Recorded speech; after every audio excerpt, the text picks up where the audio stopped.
आज का दिन समूचे विंध्य क्षेत्र और विशेष रूप से सफेद शेरों की भूमि रीवा के लिए स्वर्ण अक्षरों में लिखा जाने वाला दिन है। यह एक ऐसा पल है जब इतिहास खुद को दोहरा रहा है और सफलता की नई इबारत लिख रहा है। आज सुबह जैसे ही सेना प्रमुख जनरल उपेंद्र द्विवेदी का विमान रीवा के रनवे पर उतरा, फिजाओं में देशभक्ति का जोश उमड़ पड़ा।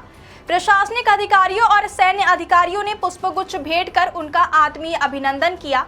भारतीय सेना के प्रमुख जनरल उपेंद्र द्विवेदी का दौरा पूरे विंध्य क्षेत्र के लिए ऐतिहासिक और भावनात्मक क्षण बन गया। क्या आपके बोरवेल में बार बार पानी की समस्या हो रही है? 30 किलो के लोकल पाइप दे रहे हैं धोखा, बार बार टूटते हैं और खर्च बढ़ाते हैं। तो अब भरोसा कीजिए न्यूट्रॉन केसिंग पाइप पर। एक्स्ट्रा मजबूत, लंबी उम्र के साथ अब बाजार में मिलने वाले 30 किलो के पाइप को करें बाय बाय और आज ही लगवाएं neutron 40 kg borewell casing pipe. 27 अप्रैल को सेना प्रमुख रीवा पहुंचे, जहां उनका आत्मीय स्वागत किया गया। रीवा हवाई पट्टी पर प्रशासनिक अधिकारियों, सेना के प्रतिनिधियों और स्थानीय जनप्रतिनिधियों ने पुष्पगुच्छ भेंट कर उनका अभिनंदन किया। इसके बाद उनका मुख्य कार्यक्रम सैनिक स्कूल रीवा में आयोजित हुआ, जो न केवल उनके जीवन का महत्वपूर्ण हिस्सा रहा है बल्कि आज भी सैकड़ों कैडेट्स के सपनों की शुरुआत का केंद्र है। अपने ही विद्यालय में लौटकर जनरल द्विवेदी ने एक पूर्व छात्र के रूप में कैडेट्स से जो संवाद किया वह बेहद भावुक और प्रेरणादायक रहा।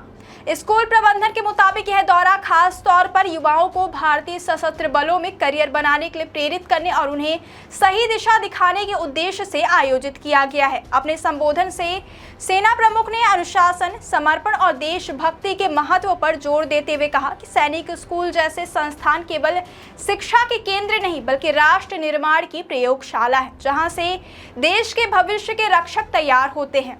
उन्होंने अपने छात्र जीवन के अनुभव साझा करते हुए बताया कि कैसे इसी स्कूल ने उनके व्यक्तित्व को आकार दिया और उन्हें भारतीय सेना में सर्वोच्च पद तक पहुंचने की प्रेरणा दी। कैडेट्स ने भी उनसे सवाल पूछे और सेना में भर्ती, प्रशिक्षण और कैरियर की संभावनाओं को लेकर मार्गदर्शन प्राप्त किया। यह संवाद न केवल जानकारी पूर्ण रहा बल्कि युवाओं के मन में देश सेवा के प्रति एक नई ऊर्जा और उत्साह से भी भर गया। विंध्य क्षेत्र के लिए यह अवसर इसलिए भी खास बन गया क्योंकि यहाँ की माटी ने देश को दो सेना प्रमुख दिए हैं। एक और जहाँ रीवा के निवासी जनरल उपेंद्र द्विवेदी आज भारतीय सेना की कमान संभाल रहे, वहीं सतना जिले के दिनेश त्रिपाठी भारतीय नौसेना के प्रमुख के रूप में अपनी सेवाएं दे रहे हैं। यह एक अद्भुत संयोग है कि दोनों ही अधिकारी न केवल विंध्य क्षेत्र से जुड़े हैं बल्कि सैनिक स्कूल रीवा के छात्र हैं और एक ही कक्षा के सहपाठी भी रहे हैं। आज जब ये दोनों क्लासमेट देश की सुरक्षा की जिम्मेदारी संभाल रहे तो पूरा विंध्य क्षेत्र गर्व से भर उठा है।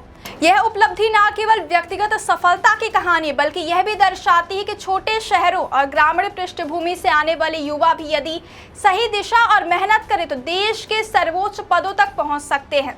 सैनिक स्कूल रीवा ने एक बार फिर यह साबित कर दिया है कि वह देश के लिए उत्कृष्ट सैन्य नेतृत्व तैयार करने में महत्वपूर्ण भूमिका निभा रहा है। इस मौके पर स्थानीय लोगों और पूर्व छात्रों में भी जबरदस्त उत्साह देखने को मिला। कई लोगों ने इसे विंध्य के इतिहास का स्वर्णिम अध्याय बताया और कहा कि यह नई पीढ़ी के लिए एक मजबूत प्रेरणा बनेंगे। जनरल द्विवेदी का यह दौरा केवल एक औपचारिक कार्यक्रम नहीं बल्कि एक भावनात्मक जुड़ाव का प्रतीक भी रहा, जहां एक सफल पूर्व छात्र अपने ही संस्थान में लौटकर नई पीढ़ी को आगे बढ़ने का मार्ग दिखा रहा था।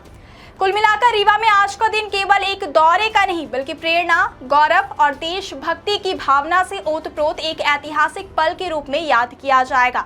विंध्य की माटी ने एक बार फिर यह साबित कर दिया कि यहाँ से निकलने वाले युवा न केवल अपने क्षेत्र का नाम रोशन करते बल्कि पूरे देश की सुरक्षा और सम्मान की जिम्मेदारी भी बखूबी निभाते हैं।